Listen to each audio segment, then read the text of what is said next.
Anda kembali di The Prime Show bersama saya Diandra Mukti. Pemirsa, kita akan lanjutkan perbincangan kita hari ini. Saya mau ke Pak Dedi Arahim, Wali Kota Bogor. Pak Dedi, tadi saya sudah sempat bertanya juga, ada 2 kasus nih yang di Bogor yang lagi marak, ada balap liar dan juga tawuran. Saat ini penanganannya seperti apa sih, Pak? Ya, alhamdulillah sebetulnya dengan kolaborasi sinergi dengan Forkopimda, khususnya dengan Polresta Bogor, termasuk juga dengan Dandim, Kodim ya, termasuk juga dengan unsur yang lain seperti kejaksaan dan pengadilan. Tentunya hal-hal seperti ini lambat laun nomor 1 ya, pendisiplinan di kalangan remaja dengan langkah-langkah represif, menindaklanjuti misalnya laporan di masyarakat secara cepat. Sebetulnya itu dalam konteks standar penanganan sudah memadai kalau di Kota Bogor. Bahwa Bogor mungkin salah satu kota yang banyak dilalui sebagai lintasan dari perbatasan dengan kabupaten. Pasti kita juga agak kesulitan mengidentifikasi apakah ini anaknya semua anak-anak Kota Bogor ataukah ada yang dari luar kota. Tetapi dengan langkah-langkah kami dengan Polresta, alhamdulillah sekarang lebih kondusif. Kita misalnya melarang anak-anak pengamen untuk pengamen di angkot misalnya kan, mengganggu anak-anak, kemudian juga ibu-ibu yang belanja, itu juga sudah kami lakukan. Nah, langkah berikutnya apa? Langkah berikutnya misalnya kami mencoba mencari akar permasalahan dengan peredaran minuman keras ya yang dijual secara murah di kios-kios. Ya, kami juga lakukan penindakan dan penegakan aturan serta penyitaan minuman keras yang ada di berbagai warung, kemudian tempat-tempat, bahkan pembongkaran bagi warung-warung atau tempat-tempat atau toko yang tidak berizin. Kemudian juga pernah kami melakukan juga penindakan kepada motor dengan knalpot bronze kan gitu kan, itu jumlahnya ratusan dan itu juga menurunkan potensi kriminalitas kenakalan remaja. Belum lagi misalnya kami secara umum tentu keinginan untuk tadi ya mengajak juga orang tua, RT, RW melakukan monitoring. Di samping itu juga mungkin langkah-langkah yang sifatnya pendidikan keagamaan. Jadi memang kita pada prinsipnya menghadapi permasalahan kenakalan, tetapi setuju dengan ibu-ibu, bapak-bapak ya, Pak Lalu, tadi Bu Fitri, kemudian yang lain, langkah-langkah ini memang harus dilakukan secara komprehensif, memetakan secara lebih tepat ya, dan treatmentnya juga harus lebih sesuai dengan kaidah-kaidah pendidikan yang memang dibutuhkan. Baik, Pak Dedi, kecuali mereka yang sudah masuk ke kategori kriminalitas, silahkan ditindak.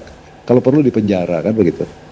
Pak Dedi, berarti untuk konsep yang diusulkan begitu sama Gubernur Jabar, Kang Deddy Mulyadi, ini juga menguatkan untuk hukuman represifnya bagi para anak-anak remaja begitu, untuk memasukkan menjadi dengan pendekatan militer. Ini setuju atau enggak sih, Pak? Tadi ya, kan kita juga perlu tahu durasinya berapa lama sih. Kalau kemudian masuk dalam kategori misalnya pendidikan di barak militer, tentu tadi harus ada pendampingan psikiater, psikolog kan begitu kan. Kemudian juga mungkin ahli. Nah, ini juga kan apakah dipersiapkan? Apakah hanya dimasukkan saja ke dalam barak militer? Infonya suruh kan bangun pagi dan 6 sebagainya. bulan nih Pak untuk masuk ke barak militer, 6 bulan sampai 1 tahun. Nah, cukup nggak Pak itu untuk mendidik? Nggak, begini, idenya sangat cemerlang ya. Itu juga bisa menjawab permasalahan-permasalahan, namun tentu harus dikuatkan oleh syarat prasyarat yang memenuhi, kemudian juga fasilitas yang memadai, termasuk juga apakah ada tidak silabus, kurikulum, modul, serta pengajar yang mungkin bisa mendisiplinkan mereka, menjauhkan lagi mereka dari langkah-langkah yang sifatnya destruktif ya, bahkan sampai berpotensi melanggar hukum begitu. Baik, Pak Ubaid. Ya, mangga. Kalau kita, terima kasih Pak Dedi. Pak Ubaid, kalau misalnya kita lihat ini pendekatan militer sebetulnya tepat atau tidak sih untuk melakukan pendidikan kepada anak-anak nakal ini? Ya, kalau dari perspektif saya ya sangat tidak nyambung gitu ya, sangat tidak tepat saja karena beda banget tadi kan apa yang harusnya dicapai oleh anak-anak di sekolah. Data hari ini misalnya peserta didik kita yang usia belajarnya 12 tahun SMA di ujung akhir ya, 12 tahun SMA kelas 3, itu rata-rata nasional kalau di tes kemampuannya itu terjadi learning loss yang capaiannya sama dengan kemampuan anak yang 8 tahun masih. Padahal usia sekolahnya udah 12 tahun. Lah kemampuannya ini anak-anak kita ini masih 8 tahun gitu.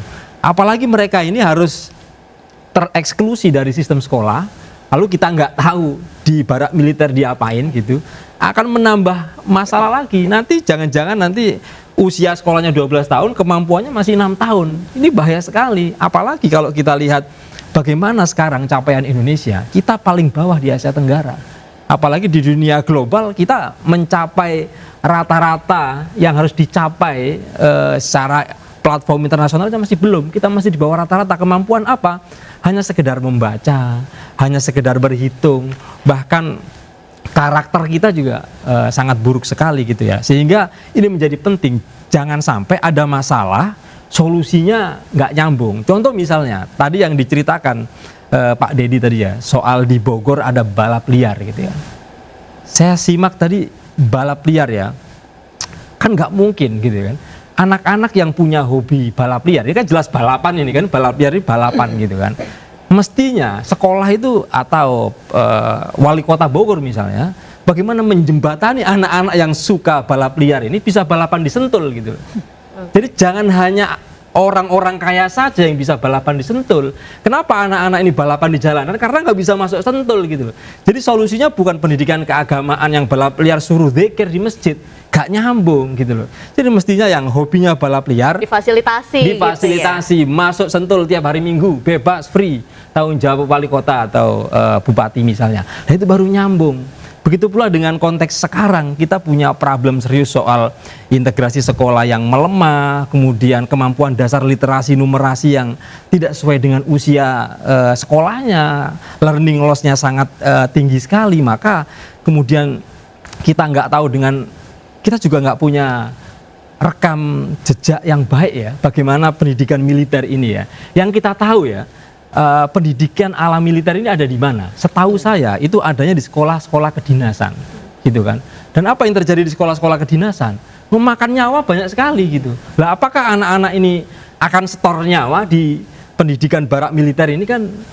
Ya kita nggak ingin itu semua terjadi. Karena itu janganlah sebuah kebijakan itu diputuskan sambil ngevlog misalnya. Ini kan Pak Gubernur ini kan suka ngevlog ya. Ini harus dikaji, benar-benar dikaji. Karena itu saya setuju dengan Bu Fitri. Ini juga nggak bisa diserahkan ke sekolah semua, kepala sekolah juga nggak bisa. Karena itu bagaimana melibatkan masyarakat, bagaimana melibatkan orang tua, bagaimana melibatkan dinas pendidikan. Jadi semuanya harus terlibat. Jangan kemudian bikin keputusan sambil ngevlog langsung barak militer. Wah ini bahaya ini. Baik, Pak Lalu, tadi dari diskusi kita hari ini masih kita lihat banyak sekali pro kontra yang timbul gitu. Nah, DPR sendiri menyikapinya seperti apa nanti Pak untuk usulan ini? Ya, tentu kita lihat dinamika ke depan ini kan terus menjadi perbincangan publik. Nah, saya beberapa hari lalu juga diskusi dengan Menteri Pendidikan Dasar dan Menengah. Ya, niatnya sih kita lihat bagus, tetapi sekali lagi mohon ada kajian, mohon ada petunjuk teknis pelaksanaan agar tidak disalahartikan. Nah, karena tidak mudah, kalau menyebut sih gampang sekali, masuk barak wajib militer atau bela negara itu gampang. Tetapi saya meyakini pelaksanaannya juga tidak semudah yang diucapkan.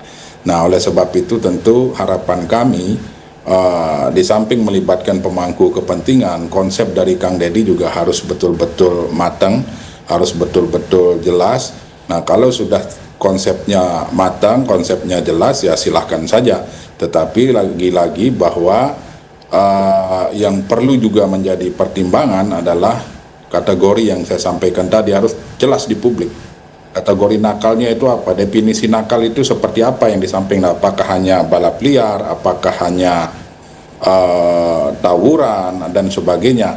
Nah, ataukah kalau kita melihat dari negara-negara tadi yang ditayangkan oleh iNews TV itu kan, ada Amerika, ada Cina, Korea dan sebagainya melakukan hal yang sama. Tetapi ya ada baiknya juga, misalnya Kang Dedi menanyakan ke negara-negara tersebut bagaimana caranya sehingga mereka berhasil. Kemudian kategori yang dimasukkan ke dalam tanda kutip wajib militer itu seperti apa. Nah pertanyaannya, ini pendidikan wajib militer atau pendidikan bela negara, itu juga yang harus terjawab di publik. Harus lebih jelas. Baik, terima kasih Pak Lalu.